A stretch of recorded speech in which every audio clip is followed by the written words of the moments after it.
Before I start this video, I hope everyone who's watching had a great Easter. I did, and I hope you also did as well. PvP in JJS requires two things: combos and neutral. This video will be touching on the neutral section of PvP. What is neutral? Neutral can be defined as a lot of things. It could mean a neutral gear on a car. In this case, we're talking about neutral as in when the opponent is not in a combo, or when the opponent is green. Some things that you need to know before the video starts is that the objective of neutral is to always get into a combo. This is done through punishing people, either for being too aggressive or not being aggressive enough. Movement is single-handedly the most important thing in neutral, which is why you're going to have to know what your W, A, S, and D keys. These are going to be your movement keys, and you need to know how to use them. Moving on, we have mouse 1, which is your left click. This will be punching or M1s. Then you have F, which is blocking, and then Q, which is front dash if you hold W, and finally space for jump. Now, if you somehow did not know what any of these keys did, might be your first time. Blocking is the most important thing in this toolkit, so I'm going to talk a little bit about some blocking basic. So blocking has the benefit of negating all damage that you would have taken otherwise from a lot of moves. However, there are some moves that do happen to break block. So for example, Star Rage, this is a character with a lot of block breaking moves. For example, 4 through the stab, I can very easily break the block of someone, or even mass breaking it, that can break the block. Along with this, you can't block things from all degrees. So, if I turn around him, Exhibit A, I punch him, I turn around, I can hit him, and he's in a combo now. You can see it's red. If you're curious on what moves are blockable and what moves aren't, I highly recommend checking out the wiki, as I can tell you which ones you can easily block and which ones you have to do other maneuvers to counter or punish them. I'll also add that front dashing can be used to get into a combo pretty easily, but do beware, it is very blockable and it's very easy to counter. Oh man, I guess it's finally time to go into ranked match. Let's have some fun.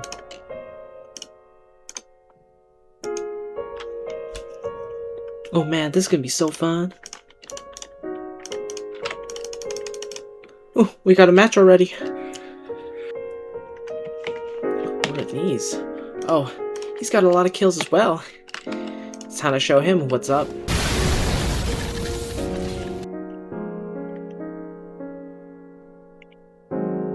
What the heck? How's he moving like that? I can front dash into him. Ah!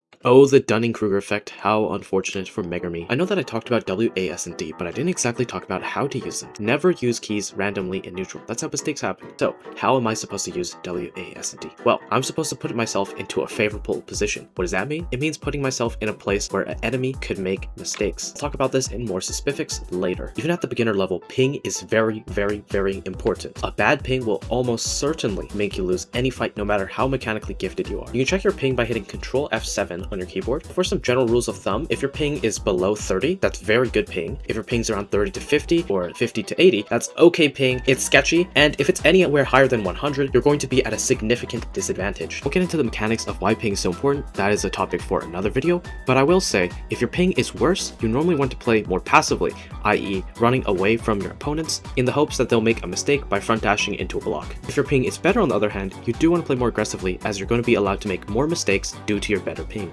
Now do keep all these things in mind because they definitely will haunt you in the future. By playing the game any amount, you'd know that side dashing is also a thing. This works by hitting A or D when you're dashing, or even S. This dash has a few advantages over the regular dash. 1, it cannot be punished. 2, it is almost twice as fast as the regular dash, and you can M1 while you're side dashing to close gaps. Side dashing can also be used to quickly shoot yourself backwards so you can charge up a move. Conversely, this also means you can shoot yourself backwards to punish someone. If you know a big heavy move is coming, you can side dash out the way and then front dash into the opponent once he's stunned from using his big move. This can easily let you get into a combo. Now moving into some more advanced block mechanics. Blocking actually has a secondary feature other than making someone not hit you. It actually slows down the move. For example, if I were to hit someone 4 times in a row while blocking, the punches would be significantly slower. This means that in the time between the punches during the windup, I can actually unblock and punch the person, getting him into a combo. This is the general idea of M1 trading. I hit someone while they're still stunned from hitting my block, and I use that to trade M1s. This is why you can't be aggressive with really bad ping. This is also why, conversely, having really good ping and M1 trading is a very smart move, as it's hard to punish you for making mistakes, but it's easy to punish an opponent with worse ping. This is also why a lot of people who play passively keep their blocks up. This is done in the hopes that you'll hit him, be stunned, and be locked into a combo, which is something you really don't want. This is why side dashing, which allows you to get in and out pretty quickly, is a very useful move for being aggressive. Notice the small blue bar next to your special. That's your evasive bar. When the bar is filled all the way to the top, you get a get out of jail card. If I side dash while ragdolled, I can get out of combos pretty easily. This, however, consumes the bar. Using this theory, I can actually punish players who ragdoll me too close to them, as I can side dash in the direction towards them while punching at the same time to catch them off guard. After learning about how to use side dashes correctly, I know that a lot of players don't use front dash anymore. However, front dash is an extremely invaluable asset. Doing front dash by itself from a far distance gives the opponent ample time to react. However, if you were to do the front dash and then wrap around the opponent, you can actually go through a block. This allows you to easily get into a combo and do a crap ton of damage. Now, I did say earlier that you can't do random moves. Yeah, that was a lie. Well, it's a partial truth to say the least. You can actually do random moves, but you actually have to kinda know what you're doing, but kinda not. This is where we get into the territory of something called mix-up. Now, this has a lot to do with how the human brain works, and more on a neurological level, what you can process. And take an example of a reaction speed test. Simple premise. If the box turns green, then click it, and see how fast your reaction speed is. Most people can get 300 to 400 milliseconds, no problem at all. So how is it that people are struggling to react with front dashes that are going across the map? It's almost a full second that they have to react to it, but they can't. Why is that? See, the core difference stems from what you're reacting to and how you're reacting to it. If you're expecting something, a reaction time can be reduced by up to 5 times. That means if you don't expect the threat, it can take you 2 seconds of just getting tossed around before you realize what's happening to you. The same rule applies to neutral. By faking what you're going to do and feigning your moves, you can effectively confuse the opponent. Sometimes I like this by mashing my keys or holding a few moves down and cancelling it with Yuji, but the premise is always the same. Never be predictable. If you always dash to the right, dash to the left. If you always go behind the opponent, why not try front dashing? Pair this with the thought that I need to take the least amount of risk for the most amount of reward. So front dashes will be very risky. You constantly have to ask yourself, do I need to do this? So I'm going to go share a few of my favorite techniques that I like to use to actually confuse the heck out of people. So the first technique is a 360 dash around, or the spin dash, or the 180 dash.